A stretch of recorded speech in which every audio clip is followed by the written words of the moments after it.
Assalamualaikum warahmatullahi wabarakatuh.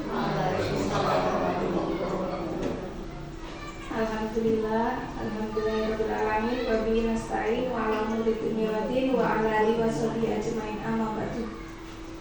Pada Bapak Kepala Sekolah yang saya hormati, kepada Bapak Ibu Dewan Guru dan Ibu Wali Murid yang saya hormati, pertama-tama marilah kita panjatkan puji syukur kehadirat Allah Subhanahu wa taala yang telah memberi kita nikmat sehat walafiat di pagi hari ini. Yang kedua kalinya, sholawat beserta salam semoga tercurahkan kepada Nabi besar Muhammad Sallallahu Alaihi Wasallam yang telah memberi kita syafaat kelak di yaumil qiyamah. Allahumma amin. Bapak Ibu, hari ini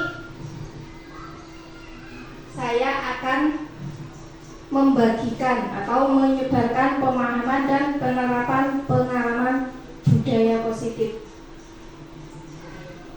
Ini aksi nyata saya ya Bapak Ibu sebagai guru penggerak, dan harus, karena itu syarat ngatur tugas di LMS, yaitu aksi nyata penyebaran pemahaman dan penerapan pengalaman budaya positif. Saya Anissa Usolihah, CGP Angkatan 10 dari UPTD SD Negeri 4 Margajaya, Kabupaten Lampung Timur.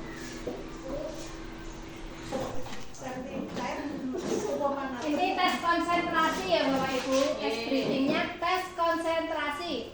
Kalau saya bilang ke atas, tangannya berarti ke atas, tangan ke atas, ke depan, ke samping, ke bawah.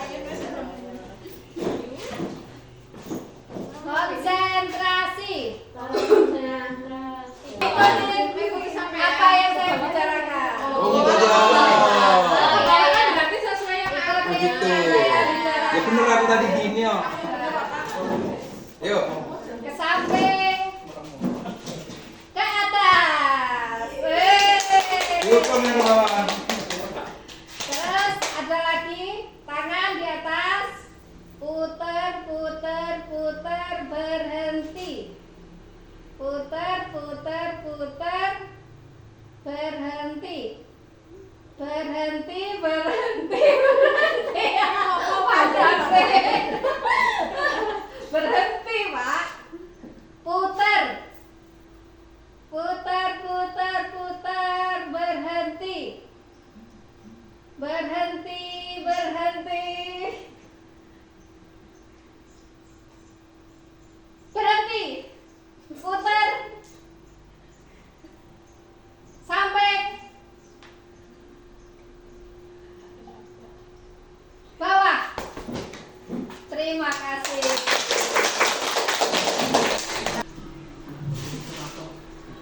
Konsep inti budaya positif yang pertama, perubahan paradigma belajar.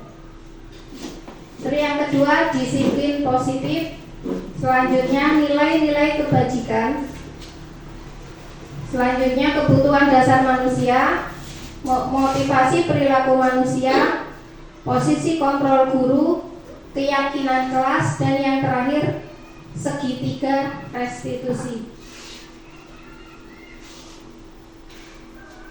Yang pertama yaitu pembelajaran dengan paradigma baru.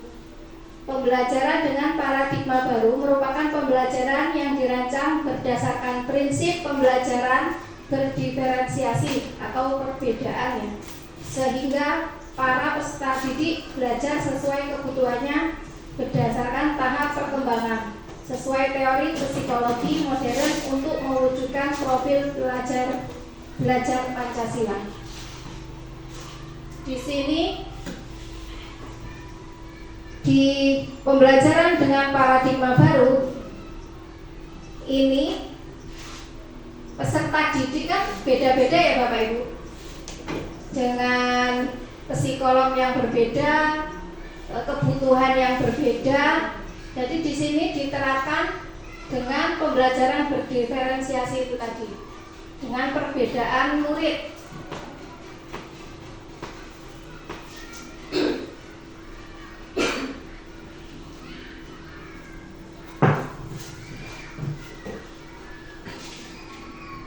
Selanjutnya, miskonsepsi tentang teori kontrol. Ilusinya, biasanya guru itu mengontrol murid bagaimana? Bahwa semua penguatan positif, efektif, dan bermanfaat. Sebenarnya itu salah ya Bapak Ibu. Terus ada lagi ilusi, miskonsepsi itu apa ya? Pemikiran kita tapi itu salah. Miskonsepsi. Tapi itu salah. Bahwa kritik dan membuat rasa bersalah mampu menguatkan karakter, itu juga salah. Mengkritik siswa itu malah bikin siswa biasanya ngedown, ya enggak? Bukan menguatkan karakter, tapi malah bikin siswa ngedown. Terus yang ketiga yaitu bahwa orang dewasa berhak memaksa. Sebagai guru memaksa murid, itu juga pemikirannya salah. Mengubah paradigma stimulus respon ke pendekatan teori kontrol. Stimulus respon yang pertama, realitas kebutuhan kita sama. Sedangkan teori kontrol, realitas kebutuhan kita berbeda. Jadi, stimulus respon dengan teori kontrol itu berbeda. Yang kedua, semua orang melihat hal yang sama. Teori kontrolnya setiap orang memiliki gambaran yang berbeda. Setiap orang itu gambarannya berbeda, pandangannya berbeda, tidak ada yang sama. Terus yang ketiga, kita mencoba mengubah orang agar berpandangan sama dengan kita. Memaksa, kamu harus begini ya, itu sesuatu yang salah. Sebenarnya tidak bisa memaksa pandangan orang lain. Kalau teori kontrol, kita berusaha memahami pandangan orang tentang dunia. Yang keempat, perilaku buruk dilihat sebagai suatu kesalahan. Semua perilaku, teori kontrolnya semua perilaku memiliki tujuan. 5, orang lain bisa mengontrol saya, namun saya tidak bisa mengontrol orang lain. Yang nomor 5, hanya Anda yang bisa mengontrol diri Anda sendiri. Yang keenam, pemaksaan ada pada saat bujukan gagal. Anda tidak bisa Anda tidak bisa mengontrol orang lain. Yang ketujuh, model berpikir menang atau kalah. Yang ketujuh tadi, kolaborasi dan konsentrasi menciptakan pilihan-pilihan baru, itu masuk ke 6. Yang 8, model berpikir menang ya menang. Menang ya menang, bukan menang atau kalah.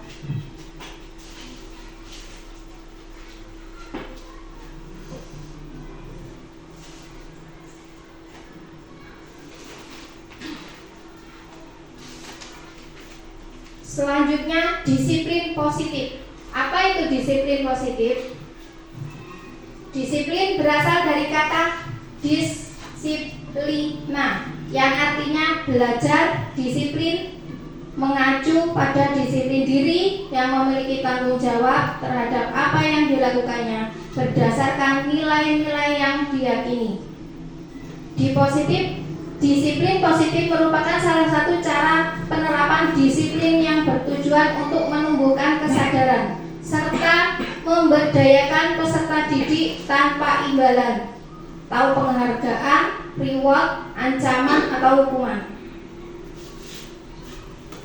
Kan biasanya ada ya Bu, misalnya peringkat 1, 2, 3, itu kan ada penghargaan, imbalan, hadiah. Kalau sesuai dengan disiplin positif itu tidak boleh.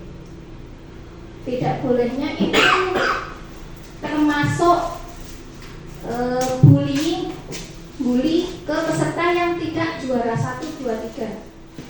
Kalau di kelas ya, Allah paling cakai meneh sing ranking 1. sing entuk hadiah ya cah kae meneh. Lah males ngoyo-ngoyo belajar gitu biasanya. Kebanyakan gitu enggak, Bu? Iya. Kalau yang ranking bawah paling bawah gitu. Ah iki. Cah kae meneh ya gitu kan? Iya. Kalau itu termasuk dengan bullying yang nilainya di bawah rata-rata lah intinya. Yang anak-anak di bawah itu males belajar. Paling sing ranking kae meneh. Sing entuk hadiah kae meneh. Kayak nggak ada greget pengen bersaing gitu loh. Atau ancaman, awas kowe engko yo lek ra ngerjakne ora tak unggahne, itu termasuk dengan ancaman. Itu juga tidak boleh sebenarnya. Atau hukuman. Ya itu tadi miskonsepsinya. Jadi yang tua ya ngatur gitu kan. Aku pun dulu yang begitu. Ayo lari lapangan. Itu pernah saya. Terus mengerjakan PR, enggak mengerjakan duduk bawah bendera gitu kan. Kerjakan. Itu sebenarnya tidak boleh. Sebagai pendidik, tujuan kita adalah menciptakan peserta didik yang memiliki disiplin diri, sehingga mereka berperilaku mengacu kepada nilai-nilai kebajikan universal dan memiliki motivasi intrinsik dalam perubahan perilaku ke arah yang lebih baik. Itu tujuan dari disiplin positif. Nilai-nilai kebajikan, nilai yang disepakati bersama terlepas dari suku, bangsa, agama, bahasa maupun latar belakangnya.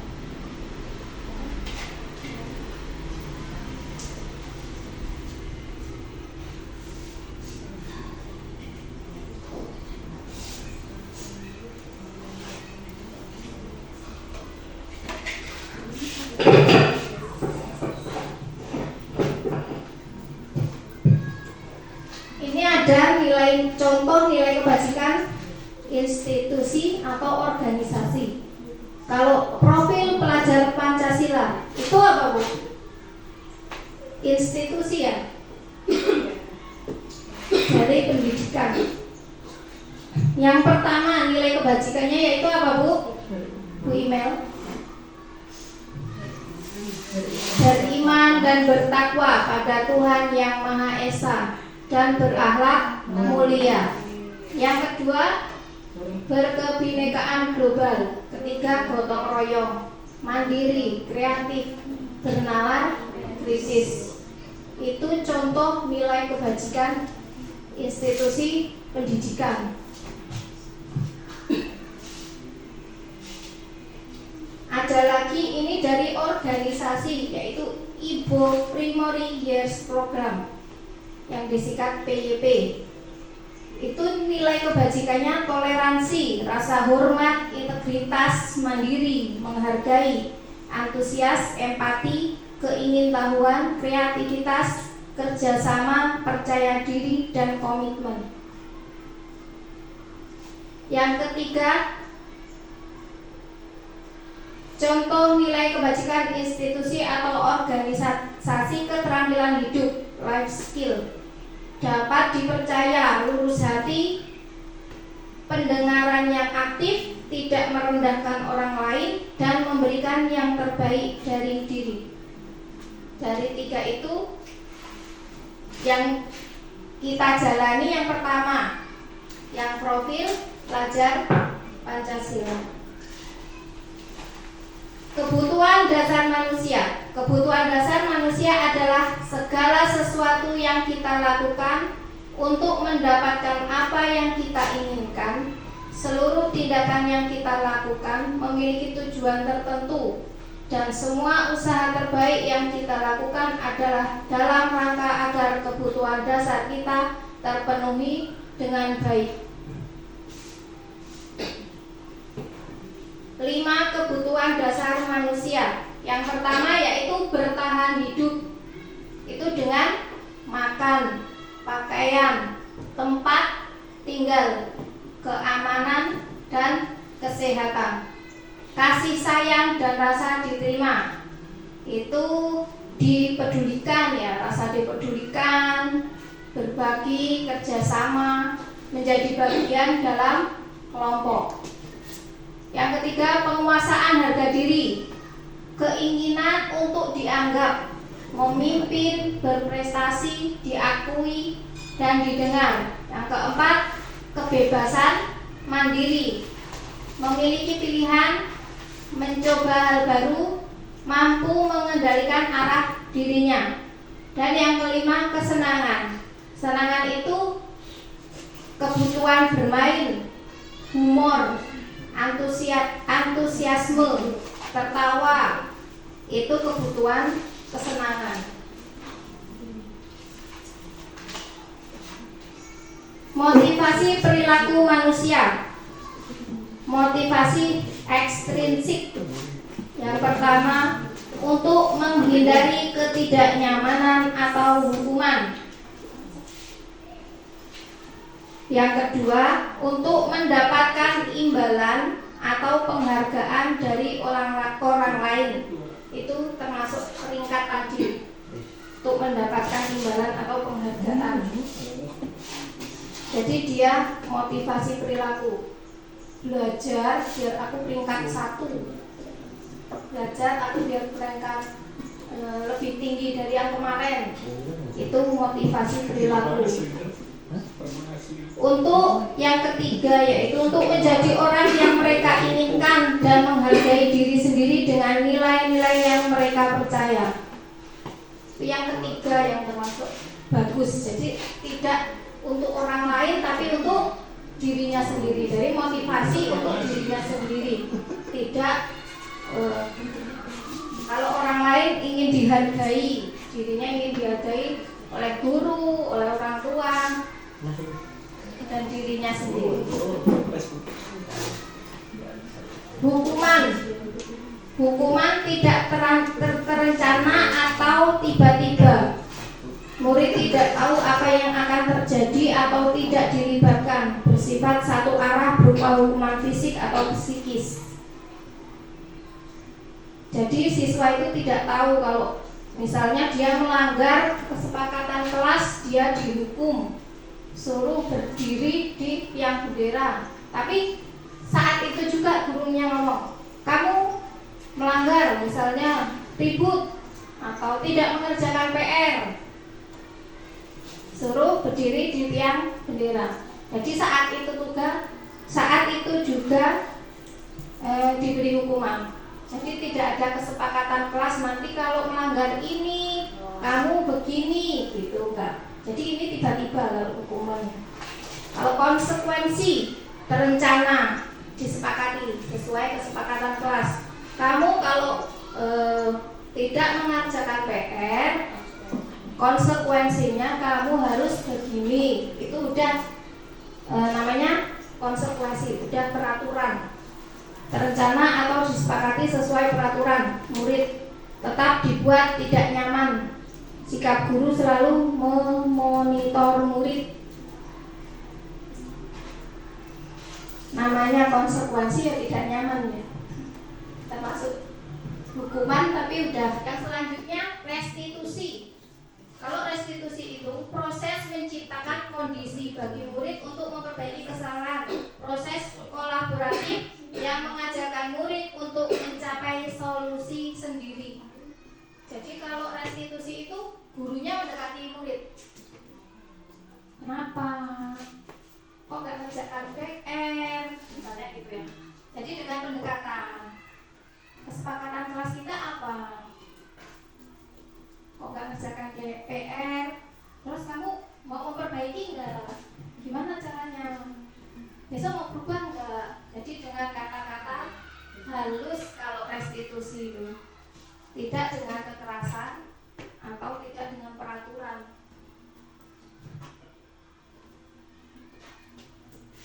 5.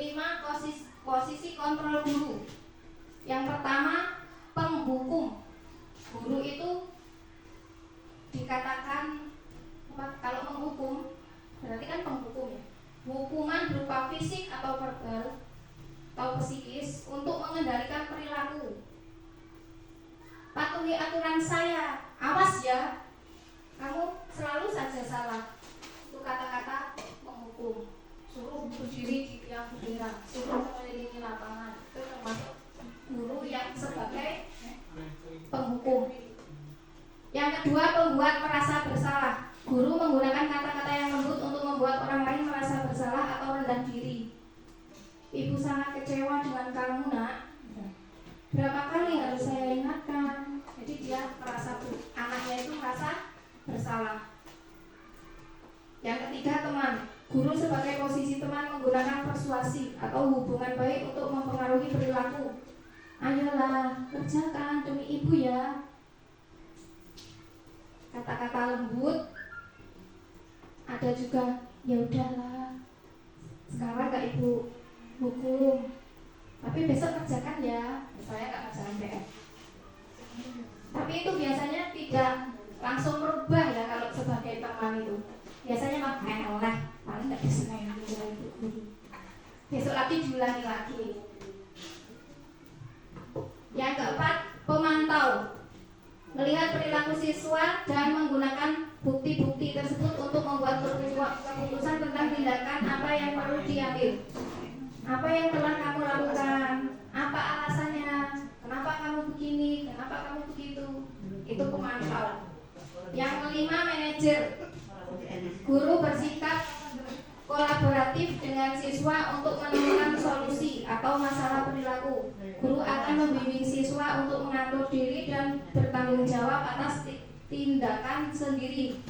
Pendekatan ini mendorong siswa untuk menjadi mandiri dan bertanggung jawab. Kamu tahu kesalahan kamu apa? Apa rencana kamu untuk memperbaikinya? Itu yang manajer itu seperti restitusi. Dari kelima posisi kontrol yang paling baik yang mana, Bu? Antara penghukum, pembuat merasa bersalah, teman, pemantau, manajer. Manajer ya? Manajer. Iya, Pak. Posisi kontrol yang paling baik untuk guru itu sebagai manajer. Ya nggak teman ya. Guru bersikap kolaboratif, jadi bersama dengan teman, bersama dengan murid, merubah, membimbing siswa untuk mengatur diri, bertanggung jawab atas tindakannya sendiri. Pendekatan ini mendorong siswa untuk menjadi mandiri dan bertanggung jawab. Selanjutnya, contoh penerapan 5 posisi kontrol guru. Kasus siswa tidak memakai atribut lengkap saat upacara bendera. Hormat pada bendera selama 1 jam. Itu penghukum. Itu contoh penghukum. Posisi kontrol guru sebagai penghukum. Kedua, berapa kali ibu bapak harus beritahu kamu? Kamu selalu saja mengecewakan ibu bapak. Kata-kata itu posisi kontrol apa, Bu Emel? Membuat merasa bersalah. Yang ketiga, apakah kamu tahu kesalahanmu? Kira-kira bagaimana kamu memperbaiki kesalahanmu? Sebagai manajer. Selanjutnya ada soal ya Bapak Ibu. Saya kasih soal ini, posisi kontrol guru apa dalam 5 tadi? Penghukum, merasa bersalah, teman, terus pemantau. 4 pemantau, 5 manajer. Penghukum, pembuat merasa bersalah, ketika ada penghukum, pembuat merasa bersalah, teman, pemantau atau manajer. Yang pertama, Bu Laili, saya kecewa sekali dengan kamu. Itu posisi kontrol apa, Bu? Pembuat merasa bersalah. Nomor 2, kamu tidak pernah benar melakukannya. apa? Kata-kata pembuku.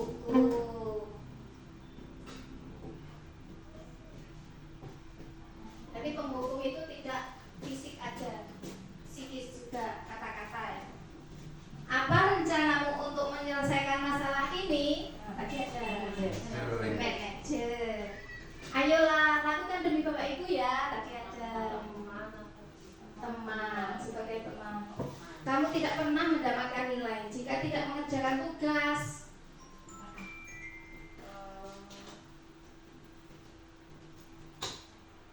Bapak?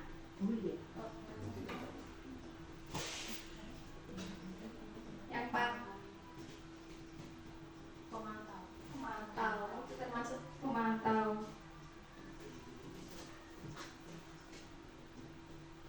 Selanjutnya, keyakinan kelas. Mengapa keyakinan kelas? Mengapa bukan peraturan kelas?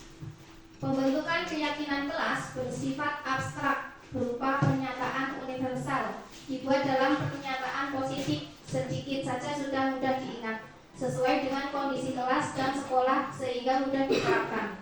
Semua warga sekolah atau warga kelas dilibatkan saat membuat keyakinan kelas. Jadi kalau keyakinan kelas itu dibuat bersama sebelum ajaran baru, ya awal masuk ajaran baru ya Bapak Ibu. Misalnya datang tepat waktu, atau masuk kelas atau keluar kelas tepat waktu. Terus apalagi? Berdoa sebelum dan sesudah belajar, memperhatikan saat guru menjelaskan. Ada lagi piket kebersihan lingkungan dan kelas, menjaga kebersihan lingkungan dan kelas. Harus datang lebih awal untuk yang piket. Terus ada lagi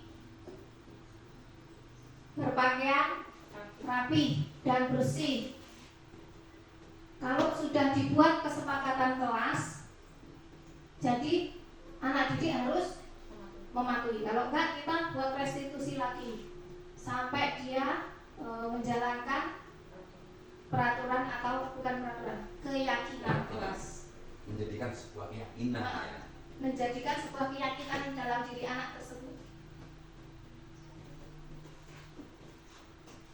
Selanjutnya, segitiga restitusi, suatu proses dialog yang dijalankan oleh guru agar dapat menghasilkan murid yang mandiri dan bertanggung jawab.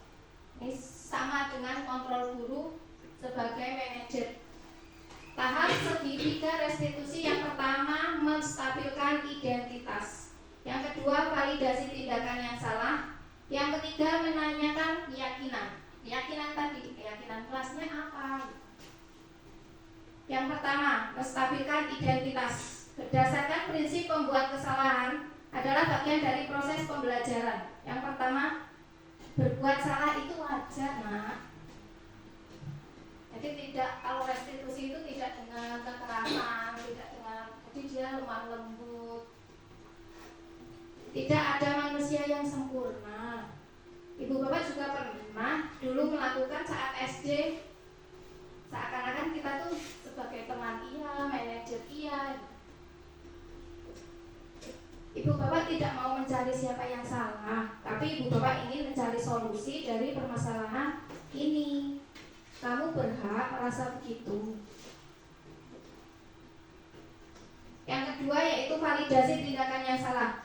Berdasarkan prinsip setiap perilaku berupaya memenuhi suatu kebutuhan tertentu. Yang pertama yaitu kamu pasti punya alasan mengapa kamu melakukan hal itu.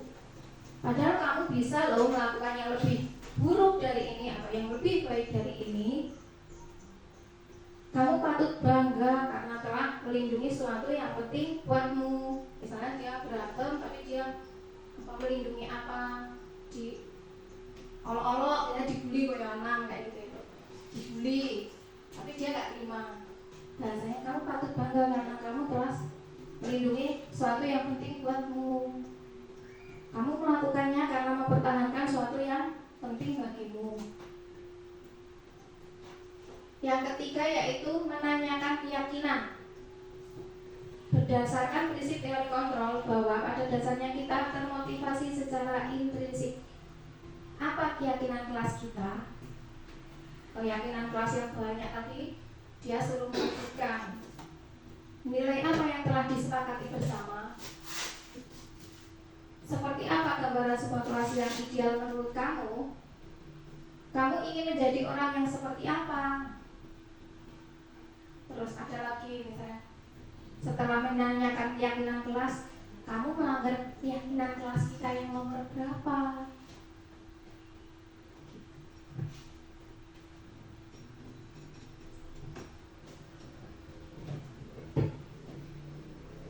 Yang terakhir, penutup. Dalam penerapan program disiplin positif, hendaknya guru memiliki standar kepribadian profesional dan sosial yang baik, di mana guru mampu merefleksi dirinya dalam posisi kontrol saat ini. Bagaimana berjalan dirinya sebagai among, manajer yang menuntun siswa-siswanya menjadi insan yang mandiri, merdeka, dan bertanggung jawab standar nasional pendidikan. Jadi dari presentasi saya tadi, Bapak Ibu, itu ingin menunjukkan budaya positif di sekolah yang baik. Sebagai guru harus bisa menjadi among atau manajer untuk siswa-siswa kita. Dan untuk posisi kontrol yang harus digunakan kita yaitu sebagai manajer. Terus proses penghukumnya, bukan penghukum ya, proses untuk konsekuensinya itu menggunakan restitusi. Jadi restitusi itu dengan pendekatan ya, dia sebagai manajer sama restitusi itu intinya sama. Jadi tidak dengan kekerasan, tidak dengan penghukum, tidak dengan konsekuensi. Jadi menggunakan restitusi. Ada yang mau ditanya Bapak Ibu? Cukup. Termasuk yang saya laksanakan kemarin itu terhadap si kembar. Ya. Apalagi ini pendekatan ini. Pendekatan restitusi ya. Dia itu saya sebagai memang murid saya, ya. tapi dia saja bicara sebagai teman saya. Kalau aku ke rumah ini jangan dianggap saya sebagai kepala sekolah, ya. Guru bukan saya ya. teman dia. Ya. Makanya dia itu ya alhamdulillah ya berhasil. Nah nanti kalau lagi tahu yang jelas kita sudah mencoba dan mungkin anak-anak seperti dia itu memang harus disupport terus. Iya, terus. Saya kira tidak langsung berubah ya Pak, tapi iya. dengan proses, perlu proses. Dari laporan pemisah tadi PR kita banyak sekali. Banyak, termasuk saya. Sering kita lakukan Penghukum atau konsekuensi tadi. Kalau restitusi aku cuma praktek. Kadang tontonan dari orang tua juga ranking itu kan kadang Oh iya. kayak gitu dengan orang tua juga jadinya kita Makanya yang sekarang yang yang kurikulum PPK ini tidak diberikan Bu. Karena itu untuk menghilangkan ini udah SMS sekarang udah sama yang PM itu udah ini. tapi kan kita belum tahu seperti Iya. jadinya mau menyampaikan bahwa kita kasih bingung dikasih ranking itu biasanya dikasih ranking mau memperjelas sama wali kan kadang kasih Iya susah ya. Karena itu kayak udah kebiasaan, udah mendarat daging dari dulu pakai hadiah. Itu gimana Pak? Solusinya? Solusinya itu kita buat kesepakatan di antara kita karena memang kemarin kan kita belum tahu informasi. Sekarang kita sudah tahu informasi. Alasannya seperti itu, dampaknya seperti ini kan gitu ya. Kedepannya seperti apa? Dan memang sudah banyak sekolah yang menerapkan, termasuk SD-nya Pak Biarno itu. Karena dia sering penataran ya. Karena lebih duluan sering penataran walaupun dia belum guru gerak. Dia sudah 2 tahun ini, 2 tahun. Nggak ada dia ya Pak ya?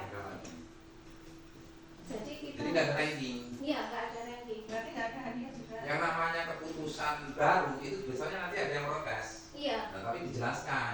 Nanti tolong masalah ini dipahami, yang masalah hadiah dan rankingan tadi itu dipahami betul. Tolong disampaikan ke wali murid ketika Iya. berlapor. Ada hadiah yang nggak ada rankingan juga. Terus nanti tolong gini, nggak ada ranking sampaikan, terus nggak ada hadiah, tapi bapak ibu buat rekap nilai, nanti bisa di grup, jadi ketahuan.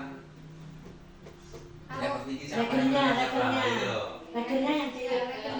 ya, legernya di Jadi nggak perlu banyak bicara, dia ngerti. Nah itu hasil diskusi hari ini bagus. Berarti Itu sih.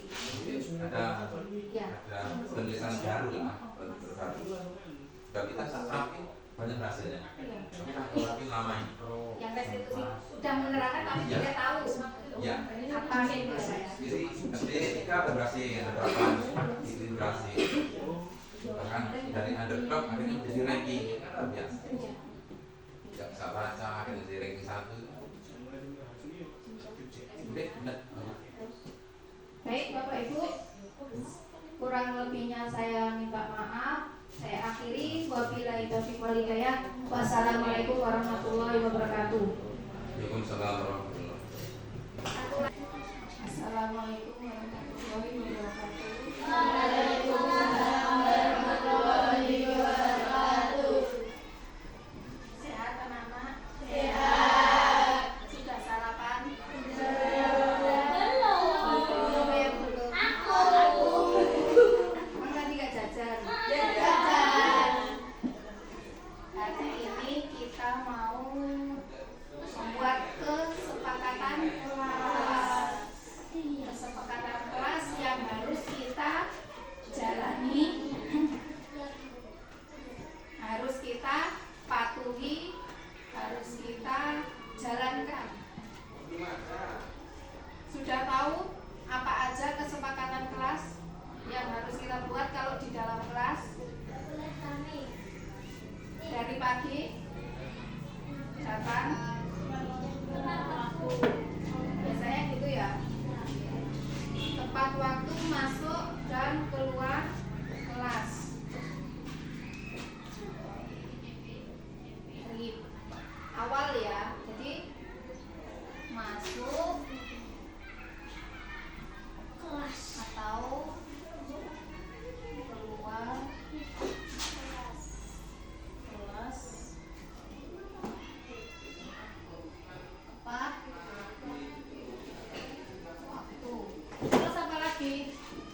nomor sebelum masuk atau keluar kelas tepat waktu. Sebelum itu kan menjaga kebersihan kelas dan lingkungan sekolah. Itu yang diwajibkan itu yang piket. Kan udah dibagi piket. Hari Senin siapa, Rabu siapa gitu ya. Jadi sebelum masuk piket dulu, berangkat lebih pagi kalau yang piket ya. Terus setelah itu apa lagi?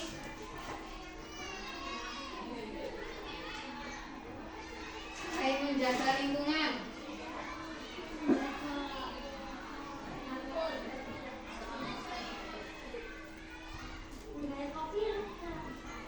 itu piket.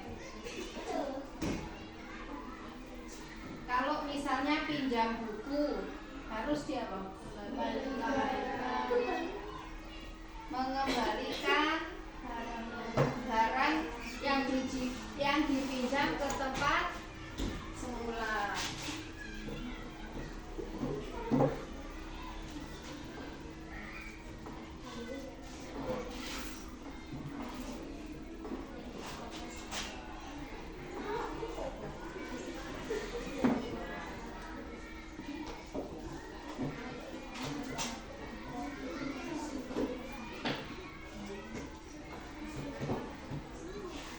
Terus kalau sesama teman harus mempunyai apa kita? Rasa apa? Menghargai, terus empati.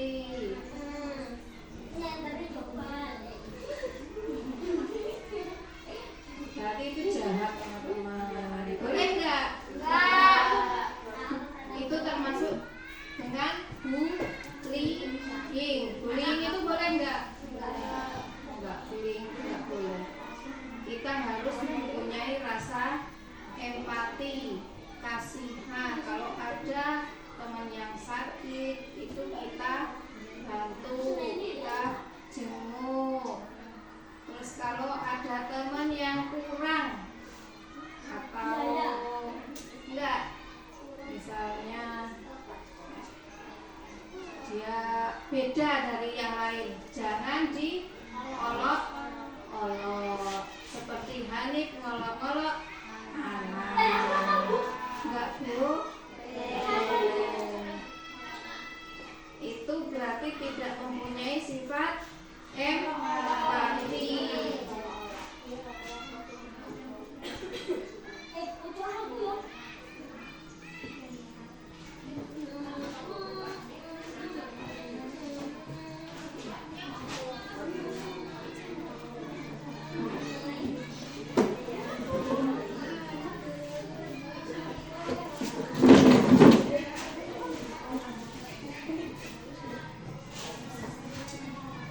Ada lagi yang perlu kita sepakati dan harus kita jalani. Yang nomor 1 tadi, masuk atau keluar kelas tepat waktu, berdoa sebelum dan sesudah belajar, pakaian harus rapi dan bersih, menyimak penjelasan guru, tanya jika tidak mengerti atau belum paham.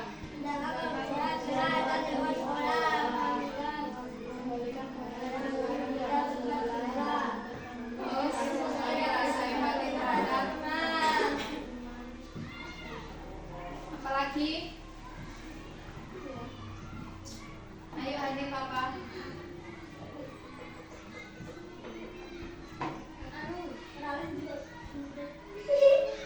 Tidak boleh mencuri. Oh, gitu. Boleh tambahin ya 9. Kata Hanif tidak boleh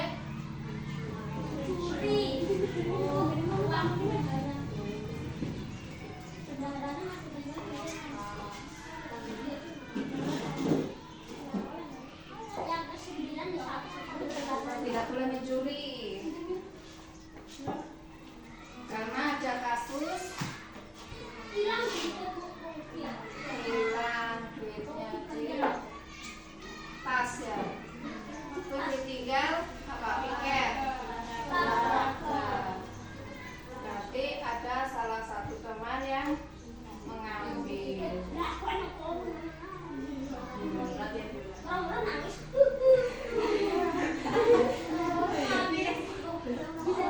Tidak boleh mencuri barang teman atau uang teman. Itu perbuatan apa? Dosa.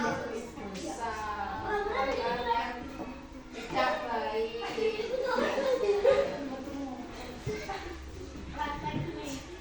Ada lagi? Tidak boleh berkelahi.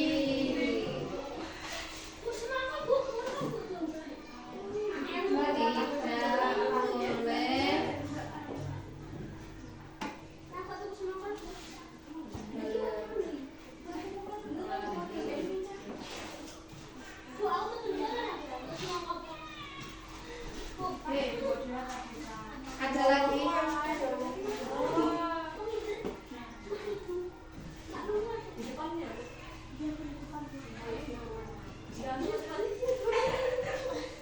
Ada lagi yang perlu dipatuhi? Ada? Apa Cian? Paham nggak dengan kesepakatan kelas ini? Bisa nggak menjalankannya? Bisa. Insya Allah. Tapi insya Allahnya harus diingat. Kalau misalnya melanggar kesepakatan kelas, apa yang akan terjadi? Masuk ruang BK. Hah? Masuk ruang BK. Terus diapain? Mendapat sanksi. Sanksinya baik apa buruk? Buruk. Boleh nggak sanksi buruk? Kalau sanksi buruk berupa hukuman itu tidak boleh. Diingatkan sama gurunya, diingatkan tapi harus dirubah. Yang merubah siapa? Diri kita. Ya siswa itu yang melanggar kesepakatan kelas diingatkan sama guru dan harus berubah. Harus mau berubah, tidak melanggar kesepakatan kelas. Kalau misalnya diulangin lagi, udah diingetin, suruh berubah, tapi tetap. Misalnya waktu penjelasan guru dia malah ribut, ngobrol.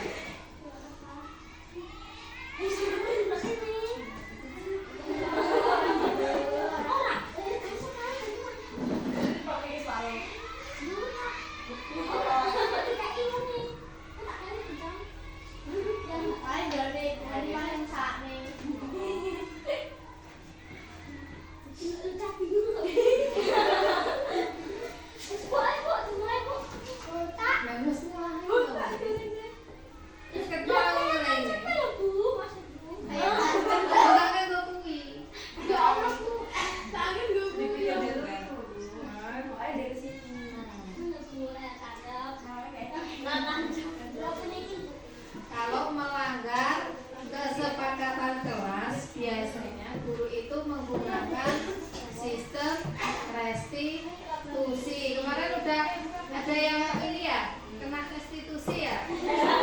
Sama Jaga Hindung, Widya, sama Jika.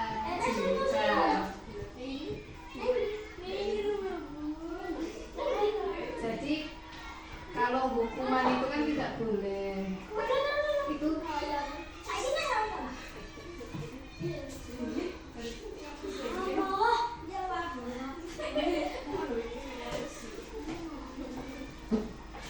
hukuman itu tidak boleh sebenarnya. Tapi pakai restitusi tadi. Restitusi itu diingatkan. Jadi pakai kata-kata diingatkan.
lebih dari 3 kali misalnya ya, udah diingetin tetap aja lebih dari 3 kali, berarti boleh ya?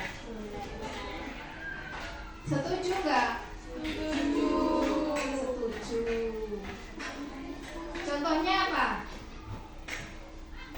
Suruh bawa bunga gitu, atau suruh membuat kreasi untuk dipajang di dinding gitu ya. Itu kan termasuk hukuman, tapi kan nggak memberatkan, nggak hukuman fisik, dipukul, dijewer, itu nggak boleh.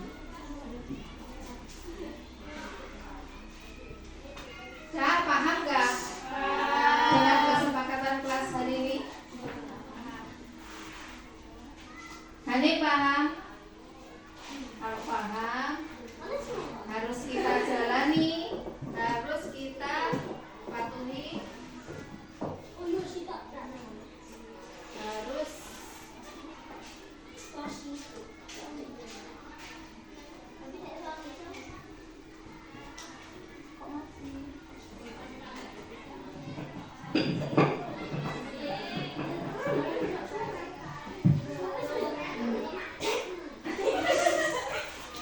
ini udah rame ya, rame ke Anin tadi, rame.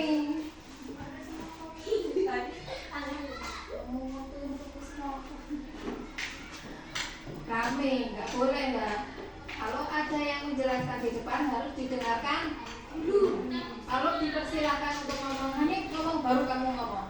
Kalau belum dipersilakan, diem, dengarkan dulu, ya nggak? Mati.